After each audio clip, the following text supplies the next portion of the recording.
ನಮಸ್ಕಾರ. ಅಗ್ರ ರಾಷ್ಟ್ರೀಯ ವಾರ್ತೆಗೆ ಸ್ವಾಗತ. ನಾನು ನವಿತಾ ಜೈನ್. ಅಗ್ರ ರಾಷ್ಟ್ರೀಯ ವಾರ್ತೆಯ ಟಾಪ್ ಸ್ಟೋರೀಸ್. ದೇಶದ ಭವಿಷ್ಯ ನಿರ್ಧರಿಸುವ ಲೋಕಸಭೆ ಸಮರದ ಚುನಾವಣಾ ಪೂರ್ವ ಸಮೀಕ್ಷೆ ಹೊರಬಿದ್ದಿದ್ದು ಕರ್ನಾಟಕದಲ್ಲಿ ಬಿಜೆಪಿಗೆ ಭಾರೀ ಹಿನ್ನಡೆಯಾಗಲಿದೆ ಅಂತ ಸಮೀಕ್ಷೆ ಹೇಳಿದೆ. ಟಾರ್ಗೆಟ್ 22 ಹಿಡಿದು ಲೋಕಸಭೆಗೆ ಹೋಗಲು ಸಜ್ಜಾಗಿರುವ ಬಿಜೆಪಿ ಕಳೆದ ಬಾರಿಗಿಂತ 3 ಸ್ಥಾನಗಳು ಕಡಿಮೆಯಾಗಲಿದ್ದು ಕೇವಲ 14 ಸ್ಥಾನಕ್ಕೆ ತೃಪ್ತಿ ಪಡಬೇಕಾದ ಅನಿವಾರ್ಯತೆ ಬರಲಿದೆ. ಇನ್ನು ಜೆಡಿಎಸ್ ಜೊತೆ ಸೇರ್ಕೊಂಡು 20 ಸ್ಥಾನಗಳಲ್ಲಿ ಗೆಲುವು ಸಾಧಿಸುವ ನಿರೀಕ್ಷೆಯಲ್ಲಿರುವ ಕಾಂಗ್ರೆಸ್ ಕೇವಲ 11 ಸ್ಥಾನಗಳು ಹಾಗೂ ಜೆಡಿಎಸ್ 3 ಸ್ಥಾನಗಳಲ್ಲಿ ಗೆಲುವು ಪಡೆಯುವ ಸಾಧ್ಯತೆ ಇದೆ ಅಂತ ಸಮೀಕ್ಷೆ ಹೇಳಿದೆ. ಆದರೆ ಒಂದೇ ಒಂದು ಸಮಾಧಾನ ಅಂದ್ರೆ ಬಿಜೆಪಿಯಿಂದ 3 ಸ್ಥಾನಗಳನ್ನ ಕಸಿದುಕೊಳ್ತಿದೆ ಅನ್ನೋದಷ್ಟೇ ಮೈತ್ರಿ ಸರ್ಕಾರಕ್ಕೆ ಸಮಾಧಾನ. ಜೆಡಿಎಸ್ 1 ಸ್ಥಾನ ಹೆಚ್ಚುವರಿ ಗೆಲುವು ಸಾಧಿಸಿದರೆ ಕಾಂಗ್ರೆಸ್ 2 ಹೆಚ್ಚುವರಿ ಸ್ಥಾನಗಳಲ್ಲಿ ಗೆಲುವನ್ನ ಸಾಧಿಸಲಿದೆ.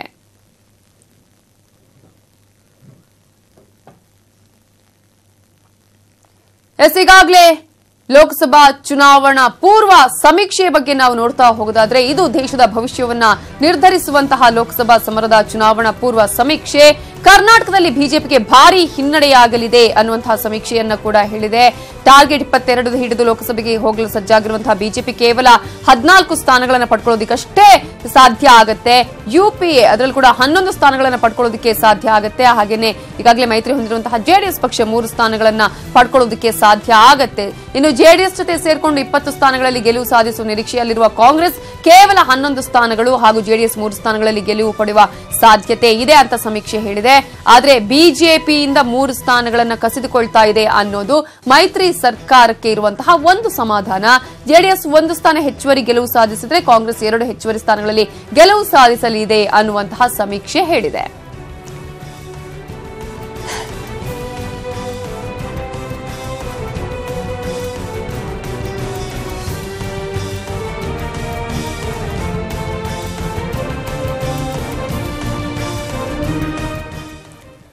ರಾಜ್ಯದಲ್ಲಿ ರಾಜಕೀಯ ಪರಿಸ್ಥಿತಿ ಹೀಗಿದ್ರೆ ದೇಶದಲ್ಲಿ ಕೂಡ ಯಾವ ಪಕ್ಷಕ್ಕೂ ಐತಿಹಾಸಿಕ ಫಲಿತಾಂಶ ಬರೋದಿಲ್ಲ ಅಂತ ಹೇಳ್ತಾ ಇವೆ ಸಮೀಕ್ಷೆಗಳು. ಕಳೆದ ಬಾರಿ ಭಾರೀ ಬಹುಮತವನ್ನ ಪಡೆದು ಅಧಿಕಾರವನ್ನ ಹಿಡಿದಿದ್ದ ನರೇಂದ್ರ ಮೋದಿ ಅವರಿಗೂ ಈ ಸಲ ಸಂಪೂರ್ಣ ಬಹುಮತ ಸಿಗೋದಿಲ್ಲ. ಆದ್ರೆ ಮಹಾಗಠಬಂಧನ್ ಅಂದುಕೊಂಡು ಪ್ರಧಾನಿ ಮೋದಿಯನ್ನು ಎದುರಿಸಲು ಸಜ್ಜಾಗಿರುವ ಕಾಂಗ್ರೆಸ್ ಕೂಡ ಯಶಸ್ಸು ಕಾಣೋದಿಲ್ಲ ಅನ್ನೋದು ಸಿ ವೋಟರ್ ಮತ್ತು ಎಬಿಪಿ ನ್ಯೂಸ್ ಸಮೀಕ್ಷೆಯ ಸಾರಾಂಶ. ಬಿಜೆಪಿ ನೇತೃತ್ವದ ಎನ್ಡಿಎ 233 ಸ್ಥಾನವನ್ನ ಪಡೆಯುವ ಸಾಧ್ಯತೆ ಇದ್ದು ಕಾಂಗ್ರೆಸ್ ನೇತೃತ್ವದ ಯುಪಿಎ 167 ಸ್ಥಾನ ಪಡೆಯುವ ಸಾಧ್ಯತೆ ಇದ್ದು ಪ್ರಾದೇಶಿಕ ಪಕ್ಷಗಳು 143 ಸ್ಥಾನ ಪಡೆಯುವ ಮೂಲಕ ಕಿಂಗ್ ಮೇಕರ್ ಆಗಲಿವೆ ಅಂತ ಈ ಸಮೀಕ್ಷೆಗಳು ಹೇಳಿವೆ.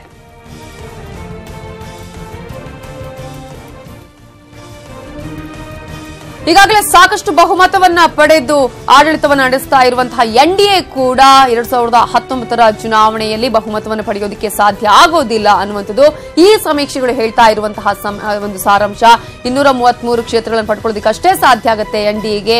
ಯುಪಿಎ 167 ಕ್ಷೇತ್ರಗಳನ್ನು ಪಡ್ಕೊಳ್ಳೋದಕ್ಕೆ ಸಾಧ್ಯ ಆದ್ರೆ ಮಹಾಗಠಬಂಧನ್ನ ಲೆಕ್ಕಾಚಾರದಲ್ಲಿರುವಂತಹ ಇತರೆ ಪ್ರಾದೇಶಿಕ ಪಕ್ಷಗಳು 143 ಕ್ಷೇತ್ರಗಳನ್ನು ಪಡ್ಕೊಳ್ಳೋದಕ್ಕೆ ಸಾಧ್ಯ ಆಗುತ್ತೆ. ಹಾಗಾಗಿ ಕಾಂಗ್ರೆಸ್ ನೇತೃತ್ವದ ಯುಪಿಎ 167 ಸ್ಥಾನ ಪಡೆಯುವ ಸಾಧ್ಯತೆ ಇದ್ರೆ ಪ್ರಾದೇಶಿಕ ಪಕ್ಷಗಳು 143 ಸ್ಥಾನ ಪಡೆಯುವ ಮೂಲಕ ಕಿಂಗ್ ಮೇಕರ್ ಆಗಲಿವೆ ಅಂತ ಹೇಳಿ ಈಗಾಗಲೇ ಸಮೀಕ್ಷೆಗಳು ಹೇಳಿವೆ.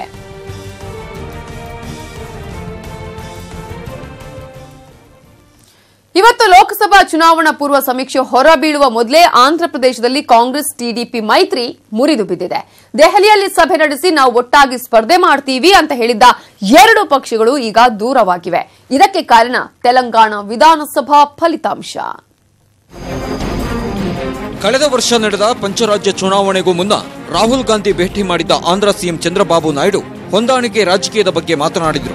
ಅದೇ ರೀತಿ ತೆಲಂಗಾಣ ವಿಧಾನಸಭೆಯಲ್ಲಿ ಹೊಂದಾಣಿಕೆ ಮಾಡಿಕೊಂಡು ಚುನಾವಣೆ ಎದುರಿಸಿದ್ರು. ಆದರೆ ಟಿಆರ್ಎಸ್ 88 ಸ್ಥಾನಗಳಲ್ಲಿ ಗೆಲುವು ಸಾಧಿಸಿ ಅಧಿಕಾರ ಹಿಡಿದ್ರೆ ಕಾಂಗ್ರೆಸ್ ಮೈತ್ರಿಕೂಟ ಕೇವಲ 21 ಸ್ಥಾನಗಳಲ್ಲಿ ಗೆಲುವು ಸಾಧಿಸಿತ್ತು. ಯಾವಾಗ ತೆಲಂಗಾಣ ಚುನಾವಣೆಯಲ್ಲಿ ಚಂದ್ರಶೇಖರ್ ರಾವ್ ಕೈ ಮೇಲಾಯ್ತೋ ಎಚ್ಚೆತ್ತ ಕಾಂಗ್ರೆಸ್ ಪ್ರತ್ಯೇಕವಾಗಿ ಲೋಕಸಭಾ ಚುನಾವಣೆ ಎದುರಿಸಲು ನಿರ್ಧರಿಸಿದೆ. ಲೋಕಸಭೆಯಲ್ಲಿ ನಾವು ಸ್ವತಂತ್ರವಾಗಿ ಆಂಧ್ರಪ್ರದೇಶದಲ್ಲಿ ಸ್ಪರ್ಧೆ ಮಾಡ್ತೇವೆ ಎಂದಿದೆ. ಕಾಂಗ್ರೆಸ್ ನಿರ್ಧಾರವನ್ನ ತೆಲುಗು ದೇಶಂ ಪಾರ್ಟಿ ಕೂಡ ಸ್ವಾಗತಿಸಿದೆ. ಬಿಜೆಪಿಗೆ ಟಾಂಗ್ ಕೊಟ್ಟು ಮಹಾಗಠಬಂಧನ್ ಜೊತೆಗೆ ಬಂದಿದ್ದ ನಾಯ್ಡುಗಾರು ಲೋಕಸಭಾ ಚುನಾವಣೆ ಬಳಿಕ ಕಾಂಗ್ರೆಸ್ ಜೊತೆ ಕೈ ಜೋಡಿಸುವ ಸಾಧ್ಯತೆ ಇದೆ. ಇದರ ಬೆನ್ನಲ್ಲೇ ಲೋಕಸಭಾ ಚುನಾವಣಾ ಪೂರ್ವ ಸಮೀಕ್ಷೆಗಳು ಹೊರಬಿದ್ದಿದ್ದು ವೈಎಸ್ಆರ್ ಕಾಂಗ್ರೆಸ್ 19 ಹಾಗೂ ಅಧಿಕಾರದಲ್ಲಿರುವ ಟಿಡಿಪಿ 6 ಸ್ಥಾನ ಗಳಿಸಲಿದೆ ಎನ್ನಲಾಗಿದೆ. ಕಾಂಗ್ರೆಸ್ ಪಕ್ಷ ಟಿಡಿಪಿ ಬಿಟ್ಟು ಸ್ಪರ್ಧೆ ಮಾಡಿ ಆಂಧ್ರದಲ್ಲಿ ಗೆಲ್ತೀವಿ ಅನ್ನೋ ನಂಬಿಕೆಯಲ್ಲಿದೆ. ಆದರೆ ಸಮೀಕ್ಷೆಗಳು ಮಾತ್ರ ವೈಎಸ್ಆರ್ ಕಾಂಗ್ರೆಸ್ ಅಬ್ಬರದಲ್ಲಿ ಧೂಳಿಪಟ ಆಗಲಿದೆ ಎನ್ನುತ್ತಿವೆ. ಏನಾಗಲಿದೆ ಅನ್ನೋದನ್ನ ಕಾದು ನೋಡಬೇಕಿದೆ. Bureau report, news 18 Kannada. ರೆಸಾರ್ಟ್ನಲ್ಲಿ ಶಾಸಕರ ಮೇಲೆ ಹಲ್ಲೆ ರಂಪಾಟದ ಬಳಿಕ ನಾಪತ್ತೆಯಾಗಿದ್ದ ಕಂಪ್ಲಿಯ ಗೂಂಡಾ ಶಾಸಕ ಪ್ರತ್ಯಕ್ಷವಾಗಿದ್ದಾರೆ. ಅದು ನೇರವಾಗಿ ಅಲ್ಲ, ಫೇಸ್ಬುಕ್ ಅಲ್ಲಿ ತನ್ನ ಕ್ಷೇತ್ರದ ಜನರಿಗೆ 3 ಪುಟದ ಪತ್ರ ಬರೆದಿದ್ದಾರೆ. ಈ ನಡುವೆ ಪೊಲೀಸರು ಮಾತ್ರ ಇನ್ನೂ ಹುಡುಕ್ತಾನೇ ಇದ್ದಾರೆ. ರೆಸಾರ್ಟ್ ಬಿಟ್ಟವರು ಫೇಸ್ನಲ್ಲಿ ಪತ್ತೆ. ಆನಂದ್ ಸಿಂಗ್ ಮಾಡಿದ್ರಂತೆ ಜಾತಿ ನಿಂದನೆ.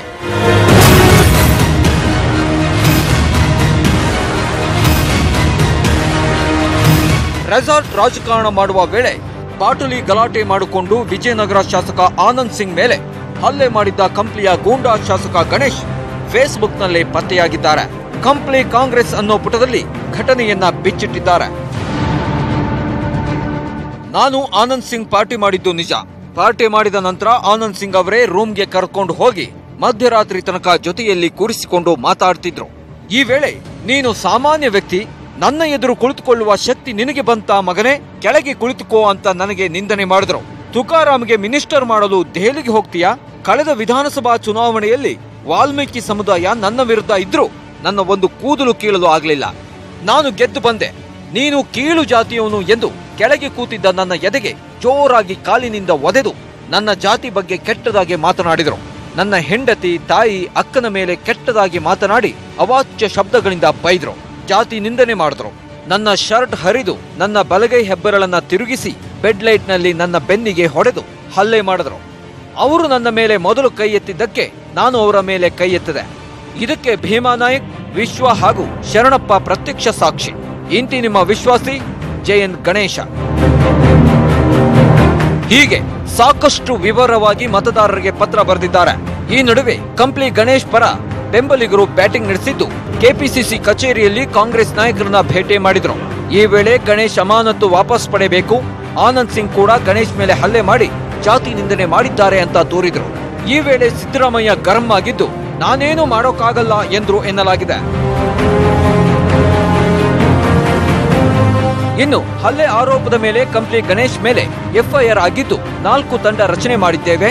ಎಫ್ಐಆರ್ ಆದಾಗ ಈಗಲ್ಟನ್ ರೆಸಾರ್ಟ್ನಲ್ಲಿ ಶಾಸಕ ಗಣೇಶ್ ಇದ್ದಿದ್ರೆ ಅರೆಸ್ಟ್ ಮಾಡ್ತಿದ್ವಿ ಎಂದಿದ್ದಾರೆ ರಾಮನಗರ ಎಸ್ಪಿ ರಮೇಶ್.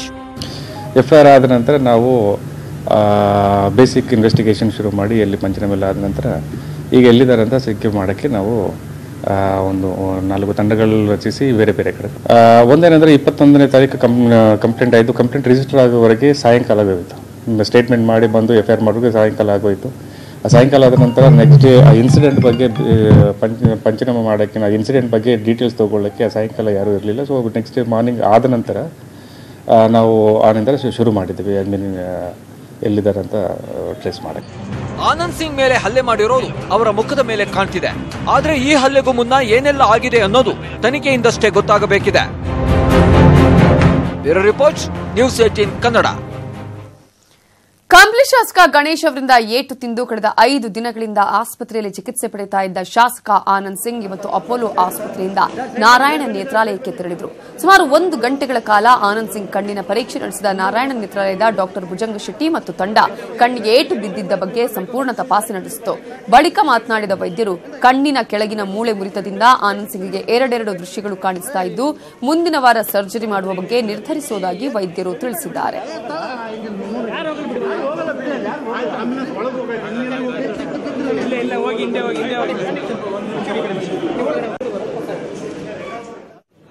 ಕಣ್ಣದು ದೃಷ್ಟಿಯೆಲ್ಲ ಚೆನ್ನಾಗಿದೆ. ಕಣ್ಣಿನ ನರ ಕೂಡ ಏನು ಏಟು ಬಿದ್ದಿಲ್ಲ ಸದ್ಯಕ್ಕೆ ಕಾಣಿಸ್ತದೆ. ಬಟ್ ಕಣ್ಣಿನ ಸುತ್ತ ಇರುವ ಬೋನ್ಸ್ ಇದೆಯಲ್ಲ, ರೈಟ್ ಐದು ಕಣ್ಣಿನ ಫ್ಲೋರ್ ಒಂದು ಫ್ರ್ಯಾಕ್ಚರ್ ಆಗಿದೆ.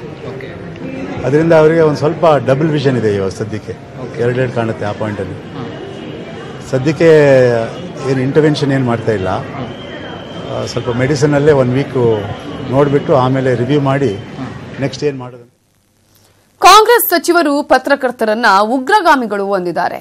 ಅಧ್ಯಕ್ಷರು ಈ ಬಗ್ಗೆ ಗಮನ ಕೊಟ್ಟು ಸಚಿವರಿಗೆ ಬುದ್ಧಿವಾದ ಹೇಳ್ತಾರೆ ಅನ್ನೋಕೆ ಅವರು ಕೂಡ ಮಾಧ್ಯಮಗಳನ್ನ ಗೆಟ್ ಔಟ್ ಅಂದಿದ್ದಾರೆ. ಅಧ್ಯಕ್ಷರು ಸರಿ ಇದ್ರೆ ತಾನೇ ಸಚಿವರು ಸರಿ ಇರೋದು. ಹಿರಿಯಕ್ಕನ ಸಾಲು ಮನೆ ಮಂದಿಗೆಲ್ಲ ಅನ್ನೋ ಗಾದೆ ಮಾತೊಂದಿದೆ. ಅದೇ ರೀತಿ ಇವತ್ತು ಕಾಂಗ್ರೆಸ್ ಸಚಿವರು ಒಂದ್ ಕಡೆ ಪತ್ರಕರ್ತರನ್ನ ಉಗ್ರಗಾಮಿಗಳು ಅಂದ್ರೆ ಇನ್ನೊಂದು ಕಡೆ ಅಧ್ಯಕ್ಷರೇ ಮಾಧ್ಯಮದವರನ್ನ ಗೆಟ್ ಔಟ್ ಅಂದಿದ್ದಾರೆ.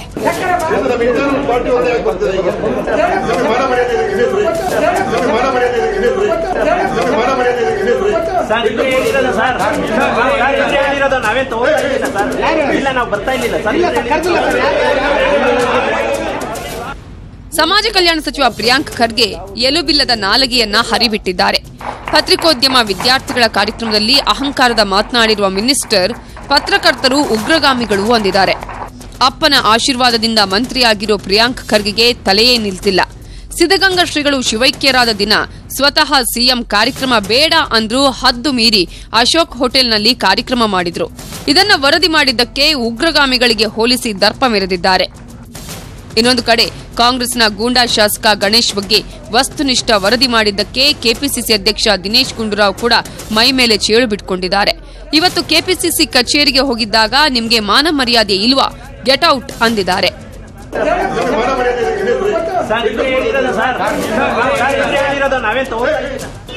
ಯಾವಾಗ ಮಾಧ್ಯಮಗಳು ತಿರುಗಿ ಬಿದ್ದುವೋ ಆಗ ವಿಷಾದ ವ್ಯಕ್ತಪಡಿಸಿದ್ದಾರೆ. ಇವರ ಶಾಸಕರು ಅಷ್ಟೇ. ಕಂಪ್ಲಿ ಶಾಸಕ ಗಣೇಶ್ ಹಿಗ್ಗಾಮುಗ್ಗ ಆನಂದ್ ಸಿಂಗ್ಗೆ ಬಾರಿಸಿ ಆನಂತರ ಆನಂದ್ ಸಿಂಗ್ ಕ್ಷಮೆ ಕೇಳಿದ್ದಾರೆ. ಇದೇನಾ ಕಾಂಗ್ರೆಸ್ ಸಂಸ್ಕೃತಿ ಅನ್ನೋದನ್ನ ರಾಜ್ಯದ ಜನರೇ ನಿರ್ಧಾರ ಮಾಡಬೇಕಿದೆ. ಚಿದಾನಂದ ಪಟೇಲ್ ಜೊತೆ Srinivasa Halakatti, political bureau, news 18 Kannada. ಪತ್ರಕರ್ತರನ್ನ ಗೆಟ್ ಔಟ್ ಅಂತ ಹೇಳಿ ಅಬ್ಬರಿಸಿದ ದಿನೇಶ್ ಗುಂಡೂರಾವ್ ಅವರೇ ಗೇಟ್ ಪಾಸ್ ಪಡೆದಿದ್ರು. ಲೋಕಸಭಾ ತಯಾರಿಗಾಗಿ ನಡೆದಿದ್ದ ಸಭೆಯಲ್ಲಿ ಕೆಪಿಸಿಸಿ ಅಧ್ಯಕ್ಷರಿಗೆ ಅವಕಾಶ ಇರಲಿಲ್ಲ. ಅಧ್ಯಕ್ಷರನ್ನೇ ಹೊರಗಿಟ್ಟು ಕಾಂಗ್ರೆಸ್ ಉಸ್ತುವಾರಿ ಸಭೆ ನಡೆಸಿದ್ರು. ದೋಸ್ತಿ ಪಕ್ಷ ಜೆಡಿಎಸ್ ಜೊತೆ ಲೋಕಸಭೆ ಚುನಾವಣಾ ಪೂರ್ವ ಮೈತ್ರಿಗೆ ಮುಂದಾಗಿರುವ ಕಾಂಗ್ರೆಸ್ ಸಂಸದರ ಅಭಿಪ್ರಾಯ ಸಂಗ್ರಹಕ್ಕೆ ಸಭೆ ನಡೆಸಲಾಯಿತು. ಕಾಂಗ್ರೆಸ್ ಉಸ್ತುವಾರಿ ಕೆಸಿ ವೇಣುಗೋಪಾಲ್, ಹಾಲಿ ಕಾಂಗ್ರೆಸ್ ಸಂಸದರ ಸಭೆಯಿಂದ ದಿನೇಶ್ ಗುಂಡೂರಾವ್ ಅವರನ್ನೇ ಹೊರಗಿಡಲಾಯಿತು. ಅಧ್ಯಕ್ಷರಿಗೆ ನೋ ಎಂಟ್ರಿ, ಕಾರ್ಯಾಧ್ಯಕ್ಷರು ಭಾಗಿ. ತೇಪೆ ಹಾಕಲು ಮುಂದಾದ್ರು ಕೆಪಿಸಿಸಿ ಅಧ್ಯಕ್ಷ. ಲೋಕಸಭಾವಾರು ಮುಖಂಡರ ಸಭೆಗೆ ಕಾಂಗ್ರೆಸ್ ರಾಜ್ಯಾಧ್ಯಕ್ಷ ಗುಂಡೂರಾವ್ ಅವರಿಗೆ ಎಂಟ್ರಿ ಇರಲಿಲ್ಲ. ಕೆಸಿ ವೇಣುಗೋಪಾಲ್, ಎಐಸಿಸಿ ಕಾರ್ಯದರ್ಶಿ ಮಧು ಯಕ್ಷಿಗೌಡ, ಕಾರ್ಯಾಧ್ಯಕ್ಷ ಈಶ್ವರ್ ಖಂಡ್ರೆ ಭಾಗವಹಿಸಿದ್ರು. ಆದ್ರೆ ನಾನೇ ಭಾಗಿಯಾಗದೆ ಇರಲು ನಿರ್ಧರಿಸಿದ್ದೆ ಅಂತ ದಿನೇಶ್ ಗುಂಡೂರಾವ್ ತೇಪೆ ಹಾಕಲು ಯತ್ನಿಸಿದ್ರು. ಯಾವುದೇ ರೀತಿಯ ಮುಜುಗರ ಇಲ್ಲದೆ ಅವರು ನಮ್ಮ ಜನರಲ್ ಸೆಕ್ರೆಟರಿ ಹೇಳಬೇಕು ಅಂತ ಉದ್ದೇಶನೇ ಇದು ಮಾಡ್ತಾ ಇರ್ತಾರೆ. ಇದು ನಾನೇ ಕೂತ್ಕೊಂಡು ಎಲ್ಲರ ಅಭಿಪ್ರಾಯ ತಗೊಳ್ಬೋದಾಗಿತ್ತು, ಅವ್ರು ಯಾಕೆ ಬರಬೇಕಾಗಿತ್ತು? ಅವ್ರು ಬಂದಿರೋ ಉದ್ದೇಶನೇ ಅದು, ಅದಕ್ಕೋಸ್ಕರ ಅದಾಗಿದೆ ಹೊರತು ಯಾವುದೇ ರೀತಿಯ ಇದರಲ್ಲಿ ಕೆಪಿಸಿಸಿ ಅಧ್ಯಕ್ಷನ ಹೊರಗಿಟ್ಟು ಮಾಡ್ತಕ್ಕಂಥ ಏನೂ ಒಂದು ಸನ್ನಿವೇಶ ಏನಿಲ್ಲ. ಇನ್ನು ಜೆಡಿಎಸ್ಗೆ ಹಾಲಿ ಸಂಸದರ ಕ್ಷೇತ್ರ ಬಿಟ್ಟುಕೊಡಲು ಸಂಸದರು ನಿರಾಕರಿಸಿದ್ದಾರೆ. ಸಂಸದ ವೀರಪ್ಪ ಮೊಯ್ಲಿ, ಕೆಎಚ್ ಮುನಿಯಪ್ಪ, ಮುದ್ದ ಹನುಮೇಗೌಡ ವೇಣುಗೋಪಾಲ್ ಬಳಿ ಸ್ಪಷ್ಟಪಡಿಸಿದ್ದಾರೆ. ಏನಿದ್ರು ನಮ್ಮ ಹೈಕಮಾಂಡ್ ಮತ್ತೆ ನಮ್ಮ ನಾಯಕರು ಕೂತ್ಕೊಂಡು ಆ ಬಗ್ಗೆ ಆಗ್ತದಿಲ್ಲ. ಎಂಪಿಗಳು ಅಂತ ಹೇಳಿದ್ರೆ ಬಹಳ ಎಲ್ಲ ಎಂಪಿಗಳ ಅಭಿಪ್ರಾಯ ಅಂತ ಹೇಳಿದ್ರೆ ಮತ್ತೆ ಕಾರ್ಯಕರ್ತರ ಅಭಿಪ್ರಾಯ ಅಂದರೆ ಅದನ್ನ ಅವರಿಗೆ ಕಾಂಗ್ರೆಸ್ನವರು ಯಾವುದೇ ಒಂದು ಸೀಟನ್ನು ಬದಲಾವಣೆ ಮಾಡಬಾರ್ದು ಅಂತ ಅಷ್ಟೇ. ಕಾಂಗ್ರೆಸ್ ರಾಜ್ಯ ಉಸ್ತುವಾರಿ ಕೆಸಿ ವೇಣುಗೋಪಾಲ್ ಮಾತನಾಡಿ, ಲೋಕಸಭೆಯಲ್ಲಿ ಎಲ್ಲರಿಗೂ ಟಿಕೆಟ್ ಸಿಗಲ್ಲ. ತಳಮಟ್ಟದ ಕಾರ್ಯಕರ್ತರ ಅಭಿಪ್ರಾಯ ಪಡೆದು ಟಿಕೆಟ್ ಫೈನಲ್ ಮಾಡ್ತೇವೆ. ಗೆಲ್ಲುವ ಸಂಸದರಿಗೆ ಮಾತ್ರ ಟಿಕೆಟ್ ಸಿಗಲಿದ್ದು, ಸೀಟ್ ಹೊಂದಾಣಿಕೆ ವೇಳೆ ಕೆಲವು ಹಾಲಿ ಸಂಸದರಿಗೆ ಟಿಕೆಟ್ ಮಿಸ್ ಆಗಬಹುದು ಎಂದಿದ್ದಾರೆ. This year, the 2019 election, Congress President has a separate view for electioneering. Therefore, we are going to the grassroots level people for finding out the possible candidates and to find out the election propaganda, election manifesto issues. Tumakuru, Chikkaballapur, Chitradurga, Kolar ಕ್ಷೇತ್ರಗಳ ಮೇಲೆ JDS ಕಣ್ಣಿಟ್ಟಿದ್ದು, ಸಂಸದರು ರಾಹುಲ್ ಬಳಿಗೆ ನಿಯೋಗ ಹೋಗಲು ನಿರ್ಧರಿಸಿದ್ದಾರೆ. ಅಂತಿಮವಾಗಿ ರಾಹುಲ್ ನಿರ್ಧಾರದ ಮೇಲೆ ದೋಸ್ತಿ ಫೈಟ್ ನಿಂತಿದೆ. ಆದ್ರೆ ಗೆಟ್ ಔಟ್ ಎಂದಿದ್ದ ದಿನೇಶ್ ಅವರು ಕಾಂಗ್ರೆಸ್ ಸಭೆಯಿಂದ ಗೆಟ್ ಔಟ್ ಆಗಿದ್ದು ಇಂದಿನ ಸಭೆಯ ವಿಶೇಷ. Chidananda Patel, political bureau, news 18 Kannada. ICICI bank ಮಾಜಿ ಮುಖ್ಯಸ್ಥೆ ಚಂದಾ ಕೊಚ್ಚಾರ್ ಹಾಗೂ ವಿಡಿಯೋಕಾನ್ ಮುಖ್ಯಸ್ಥ ದೀಪಕ್ ಕೊಚ್ಚಾರ್ ನಿವಾಸ ಹಾಗೂ ಕಚೇರಿಗಳ ಮೇಲೆ ಸಿಬಿಐ ಅಧಿಕಾರಿಗಳು ದಾಳಿ ಮಾಡಿದ್ದಾರೆ. ಚಂದಾ ಕೊಚ್ಚಾರ್ ಐಸಿಐಸಿಐ ಬ್ಯಾಂಕ್ ಸಿಇಒ ಆಗಿದ್ದ ವೇಳೆ ನಿಯಮವನ್ನ ಉಲ್ಲಂಘನೆ ಮಾಡಿ ತಮ್ಮ ಪತಿ ದೀಪಕ್ ಕೊಚ್ಚಾರ್ ಸಂಸ್ಥೆಗೆ 3,250 ಕೋಟಿ ಲೋನ್ ಕೊಟ್ಟಿದ್ದರ ಬಗ್ಗೆ ಸಿಬಿಐ ಅಧಿಕಾರಿಗಳು ತನಿಖೆ ಮಾಡುತ್ತಿದ್ದಾರೆ. ಈ ಹಿನ್ನೆಲೆಯಲ್ಲಿ ದಾಳಿ ಮಾಡಿದ ಸಿಬಿಐ ಅಧಿಕಾರಿಗಳು ಮಹತ್ವದ ದಾಖಲೆಗಳನ್ನು ಪರಿಶೀಲನೆ ಮಾಡಿದ್ದಾರೆ. ನಿಯಮ ಮೀರಿ ಲೋನ್ ಪಡೆದಿದ್ದರಲ್ಲಿ ಚಂದಾ ಕೊಚ್ಚಾರ್ ಹಾಗೂ ದೀಪಕ್ ಕೊಚ್ಚಾರ್ ನೇರವಾಗಿ ಲಾಭ ಪಡೆದಿದ್ದಾರೆ ಅಂತ ಆರೋಪ ಮಾಡಲಾಗಿತ್ತು.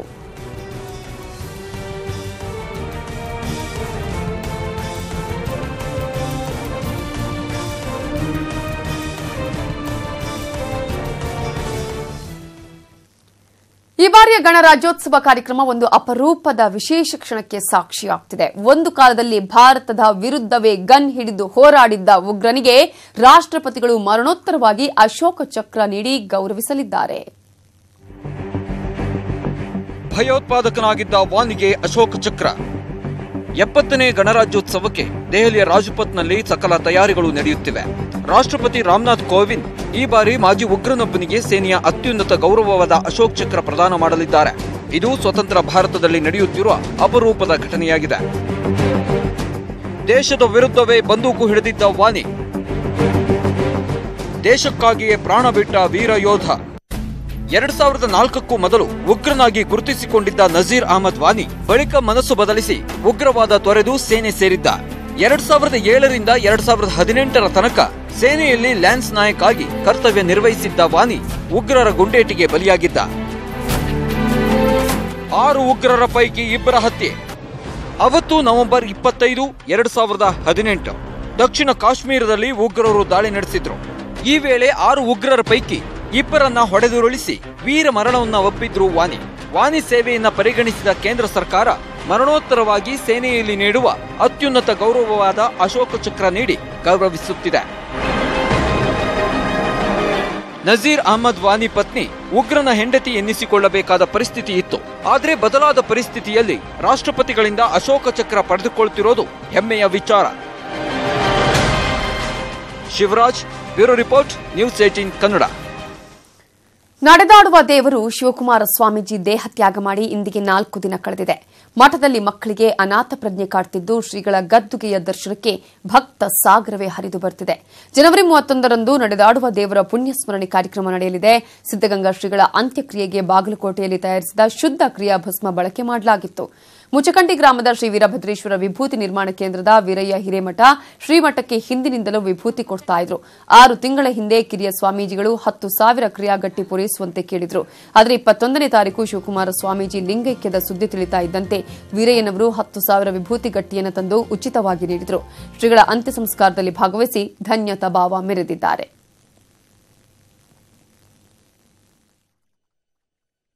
ಅದರಲ್ಲಿ ಒಂಥರ ವಿಭೂತಿ ಹಾಕಿ ಸುಡ್ತೀವಿ. ಅದನ್ನು ಒಂದು 2-3 ದಿನ ಸುಡಬೇಕು. ಸುಟ್ಟ ಮೇಲೆ ಅದು ವೈಟ್ ಆಗುತ್ತೆ. ವೈಟ್ ಆದ್ಮೇಲೆ ಮತ್ತೆ ಅದನ್ನು ಕ್ರಿಯಾಭಾಸ ಮಾಡ್ಬೇಕಾದ್ರೆ ಮತ್ತೆ ಹೊಳ್ಳೆ ಅದನ್ನು ಕುಟ್ಟಬೇಕು. ಕುಟ್ಟಿ ಮಾಡಿದಾಗ ಅದು ಕ್ರಿಯಾಭಾಸ ಆಗುತ್ತೆ. ಮತ್ತು ಹೆಂಗೆ ಸೊಸು ಮಲ್ಲರಿ ಬೇಕಿ 5 ಗಡಿಗೆ ಇರ್ತಾವೆ. ಆ ಗಡಿಗೆಲ್ಲ ರುಬ್ಬಿದ್ದು ಅದನ್ನು ಹಾಕಿ ಮಾಡಿದರೆ ಕ್ರಿಯಾಭಾಸ ಆಗುತ್ತೆ. ಶುದ್ಧ ಕ್ರಿಯಾಭಸ್ಮ ಸಾದ ಭಸ್ಮ ಅಂತೇಳಿ ಮಾಡ್ತೀನಿ. 2 ಟೈಪ್ ಕೊಟ್ಟಿನಿ, ಕ್ರಿಯಾಭಸ್ಮ ಸಾದ ಭಸ್ಮ 2 ಕೊಟ್ಟಿನಿ. ವರ್ಷಕ್ಕೊಂದ್ಸಲ ಕೊಟ್ಬಿಡೋದು. ವರ್ಷಕ್ಕೆ ಮತ್ತೆ ಬೇಕಾದ್ರೆ ಮತ್ತೆ ಕೊಡೋದು. ಹಿಂಗೆ ನಮ್ಮ ತಂದೆಯ ಕಾಲಕ್ಕೂ ಅವ್ರು ಎಷ್ಟು ಕೊಡ್ತಿದ್ರು. ನಮ್ಮ ತಂದೆಯವರು ನಾನು ಕೊಡೋದಂದ್ರೆ 5,000 10,000 ಹಿಂಗೆ ಕೊಟ್ಕೊಂಡು ಬಂದೀನಿ. ನಾನು ಕೊಡೋಕಂತ ಏನು 5,000 10,000 ಕೊಟ್ಕೊಂತ ಬಂದೀನಿ. ಎಷ್ಟೋ ಕೊಟ್ಟ ಬುದ್ಧಿರು ಏನು 10,000 ರೂಪಾಯಿ ಕೊಟ್ಬಿಡ್ತಿದ್ರು. ಏನು ಇಷ್ಟೇ ಅಂತಲ್ಲ, ಎಷ್ಟು ಕೊಡ್ತಾರೆ ಅಷ್ಟು ತೊಗೊಂಡ್ಬಿಡ್ತಿದ್ದೆ. ಕಮ್ಮಿನೂ ಕೊಡ್ತಿದ್ದಲ್ಲ, ನನಗೆ ಇದಾಗೂ ಕೊಡ್ತಿದ್ದಾರೆ. ಏನು ಆ ಥರ ಕಮ್ಮಿ ಕೊಟ್ಟು ಇದು ಮಾಡೋದು ಆ ಥರ. ಮಲ್ಪೆಯಲ್ಲಿ 7 ಮೀನುಗಾರರ ನಾಪತ್ತೆ ಪ್ರಕರಣಕ್ಕೆ 40 ದಿನಗಳ ಬಳಿಕವೂ ಇನ್ನೂ ಕೂಡ ಯಕ್ಷ ಪ್ರಶ್ನೆಯಾಗಿದೆ. ಈ ಮಧ್ಯೆ ಅರಬ್ಬಿ ಸಮುದ್ರದಲ್ಲಿ ಭಾರತೀಯ ನೌಕಾಸೇನೆಗೆ ಮಹತ್ವದ ಸುಳಿವು ಸಿಕ್ಕಿದ್ದು, ಮಹಾರಾಷ್ಟದ ಸಿಂಧುದುರ್ಗ ಸಮೀಪ 22ರಿಂದ 23 ಮೀಟರ್ ಉದ್ದದ ಕಬ್ಬಿಣದ ಅವಶೇಷಗಳು ಪತ್ತೆಯಾಗಿದೆ. ಈ ಕಬ್ಬಿಣದ ಅವಶೇಷದ ಚಿತ್ರಣ ಇನ್ನೆರಡು ದಿನಗಳಲ್ಲಿ ಪೊಲೀಸರ ಕೈ ಸೇರುವ ಸಾಧ್ಯತೆ ಇದೆ. ಮಲ್ಪೆಯ ಸುವರ್ಣ ತ್ರಿಭುಜ ಬೋಟಿನ ಜೊತೆ ತೆರಳಿದ್ದ 7 ಮಂದಿ ಮೀನುಗಾರರು ನಾಪತ್ತೆ ಪ್ರಕರಣಕ್ಕೆ ಇನ್ನೂ ಖಚಿತ ಮಾಹಿತಿ ಸಿಕ್ಕಿಲ್ಲ. ಡಿಸೆಂಬರ್ 14ರಂದು ಸಂಪರ್ಕ ಕಳೆದುಕೊಂಡಿದ್ದ ಬೋಟ್ ಎಲ್ಲಿದೆ ಅನ್ನೋ ಮಾಹಿತಿ ಕೂಡ ಇಲ್ಲ. ಆದರೆ ಇದೀಗ ಸಣ್ಣದೊಂದು ಸುಳಿವು ಸಿಕ್ಕಿದ್ದು, ಅರಬ್ಬಿ ಸಮುದ್ರದಲ್ಲಿ ಕಬ್ಬಿಣದ ವಸ್ತುವೊಂದು ಪತ್ತೆಯಾಗಿದೆ ಎನ್ನಲಾಗಿದೆ. ನೇವಿ ಅಧಿಕಾರಿಗಳು 3D ಡೈಮೆನ್ಷನಲ್ ಚಿತ್ರಗಳನ್ನು ತೆಗೆದಿದ್ದು, ಇನ್ನೆರಡು ದಿನಗಳಲ್ಲಿ ಉಡುಪಿ ಜಿಲ್ಲಾ ಪೊಲೀಸರ ಕೈ ಸೇರುವ ಸಾಧ್ಯತೆ ಇದೆ. ನಿಮಗೆ ತಿಳಿದಂತೆ ಈಗ ಎಲ್ಲ ಕಡೆ ನಮ್ಮ ಟೀಮ್ಸ್ಗಳು ಹೋಗಿ ಬಂದಿವೆ ಮತ್ತು ಇನ್ನೂ ಕೆಲವೊಂದು ಟೀಮ್ಸ್ಗಳು ತನಿಖೆ ಮಾಡ್ತಾ ಇದೆ. ಅದೇ ರೀತಿ ನಮಗೆ ನೇವಿಯವರು ಇವಾಗ ಏನಂತಂದರೆ ಒಂದು 22 ಮೀಟ್ರ್ ಲೆಂತ್ ಇರುವಂಥ ಒಂದು ಡೆಬ್ರೀಸು ಕಂಡು ಬಂದಿದೆ ಮಾಲ್ವಾನ್ ರೀಜನ್ದಲ್ಲಿ ಅಂತ ಹೇಳಿದ್ದಾರೆ. ಅದನ್ನು ಇಮೇಜನ್ನು ಕ್ಯಾಪ್ಚರ್ ಮಾಡೋದಕ್ಕೆ ಇನ್ನೊಂದು ನೇವಿ ಶಿಪ್ಪನ್ನು ಡಿಪ್ಲಾಯ್ ಮಾಡಿದ್ದಾರೆ. ಅದನ್ನು 3 ಡೈಮೆನ್ಷನಲ್ ಇಮೇಜನ್ನು ಕ್ಯಾಪ್ಚರ್ ಮಾಡಿ ಅದು ಯಾವುದು ಡೆಬ್ರೀಸು ಏನು ಅಂತೇಳಿ ಅದನ್ನು ಪತ್ತೆ ಮಾಡುವಂಥ ಒಂದು ಕಾರ್ಯ ನಡೀತಾ ಇದೆ. ಸೊ ಇನ್ನೂ ಹೆಚ್ಚಿನ ಮಾಹಿತಿ ನಮಗೆ ಬರಬೇಕು. ಈ ನಡುವೆ ಗೋವಾ ರಾಜ್ಯದ ಬೆತುಲ್ ಎಂಬಲ್ಲಿ ಸಮುದ್ರದ ಮಧ್ಯೆ ಡೀಸೆಲ್ ಅಂಶ ಪತ್ತೆಯಾಗಿದೆ ಅನ್ನೋ ವದಂತಿ ಇತ್ತು. ಮೀನುಗಾರರು ಪರಿಶೀಲನೆ ನಡೆಸಿದ ಬಳಿಕ ಯಾವುದೇ ಕುರುಹುಗಳು ಪತ್ತೆಯಾಗಿಲ್ಲ. ಆದರೆ ಮೀನುಗಾರರು ಸಿಗ್ತಾರೆ. ಇನ್ನೆರಡು ದಿನಗಳಲ್ಲಿ ಮೀನುಗಾರರ ಬಗ್ಗೆ ಮಾಹಿತಿ ನೀಡ್ತೇನೆ ಎಂದಿದ್ದಾರೆ ಸಚಿವೆ ಜಯಮಾಲಾ.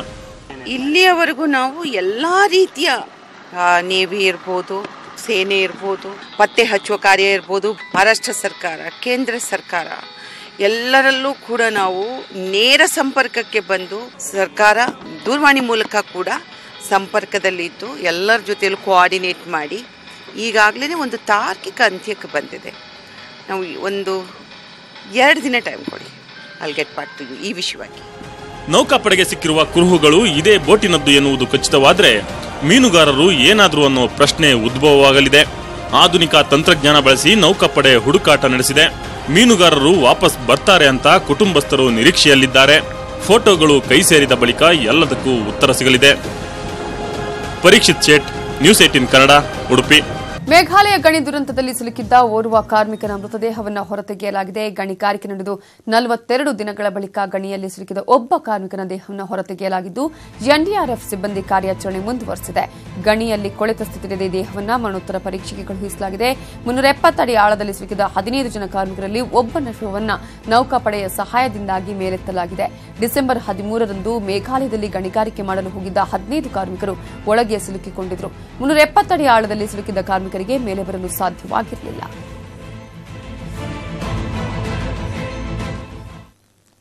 ದಾಖಲೆಗಳ ಮೇಲೆ ದಾಖಲೆಗಳನ್ನು ಬರಿತಾ ಇರುವ team India captain Virat Kohli ಈಗ ಕ್ರಿಕೆಟ್ ದಿಗ್ಗಜ ಬ್ರಿಯಾನ್ ಲಾರಾ ದಾಖಲೆ ಸರಿಗಟ್ಟಿದ್ದಾರೆ. ನ್ಯೂಜಿಲೆಂಡ್ ವಿರುದ್ಧದ ಮೊದಲ ಏಕದಿನ ಪಂದ್ಯದಲ್ಲಿ ವಿರಾಟ್ ಕೊಹ್ಲಿ 45 ರನ್ ಸಿಡಿಸಿ ಔಟ್ ಆಗಿದ್ದಾರೆ. ಒಟ್ಟಾರೆ ಏಕದಿನ ಕ್ರಿಕೆಟ್ನಲ್ಲಿ ಕೊಹ್ಲಿ 10,430 ರನ್ ಪೇರಿಸಿದ್ದಾರೆ. ಇನ್ನು ಕ್ರಿಕೆಟ್ ದಿಗ್ಗಜ ಬ್ರಿಯಾನ್ ಲಾರಾ 10,405 ರನ್ ಗಳಿಸಿ ಟಾಪ್ 10 ಪಟ್ಟಿಯಲ್ಲಿ 10ನೇ ಸ್ಥಾನದಲ್ಲಿದ್ದರು.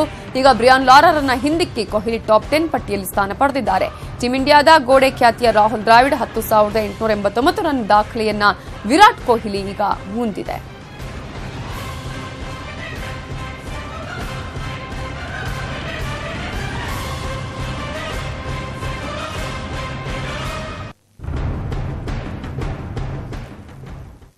ಸಿನಿಮಾ ಸುದ್ದಿ ನೋಡೋದಾದ್ರೆ ಶುಕ್ರವಾರ ಅಂದ್ರೆ ಸಿನಿಪ್ರಿಯರಿಗೆ ಸುಗ್ಗಿ. ನಾಳೆ ಬಹುನಿರೀಕ್ಷಿತ ಚಿತ್ರ ಸೀತಾರಾಮ ಕಲ್ಯಾಣ ಚಿತ್ರ ಬಿಡುಗಡೆಯಾಗಲಿದ್ದು ಸಿಎಂ ಕುಮಾರಸ್ವಾಮಿ ಅವರ ಪುತ್ರ ನಿಖಿಲ್ ಕುಮಾರ್ ನಾಯಕ ನಟನಾಗಿ ಅಭಿನಯಿಸಿದ್ದಾರೆ. ನಾಯಕ ನಟಿಯಾಗಿ ರಚಿತಾ ರಾಮ್ ಅಭಿನಯಿಸಿದ್ದು ರಾಜ್ಯಾದ್ಯಂತ 400ಕ್ಕೂ ಹೆಚ್ಚು ಚಿತ್ರಮಂದಿರಗಳಲ್ಲಿ ರಿಲೀಸ್ ಆಗ್ತಿದೆ.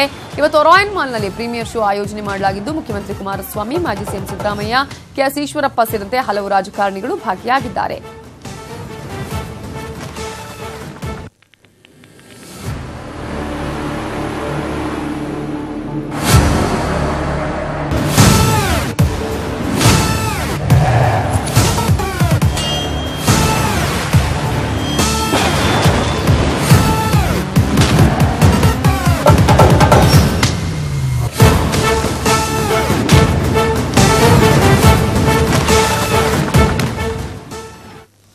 ಇದು ಇವತ್ತಿನ ಅಗ್ರ ರಾಷ್ಟ್ರೀಯ ವಾರ್ತೆ. ಈಗ ನಮೋ ಬಿಚ್ಚಿಟ್ಟಿರುವ ಹಿಮಾಲಯದ ಅಸಲಿ ರಹಸ್ಯ ಏನು ಅನ್ನುವ ಬಗ್ಗೆ ಆ 2 ವರ್ಷ ವಿಶೇಷ ಕಾರ್ಯಕ್ರಮ ಪ್ರಸಾರವಾಗುತ್ತೆ. ತಪ್ಪದೆ ನೋಡಿ. ನೋಡ್ತಾ ಇರಿ ನ್ಯೂಸ್ 18 ಕನ್ನಡ. ಜಾಲ ನಮ್ಮದು, ಬಲ ನಿಮ್ಮದು.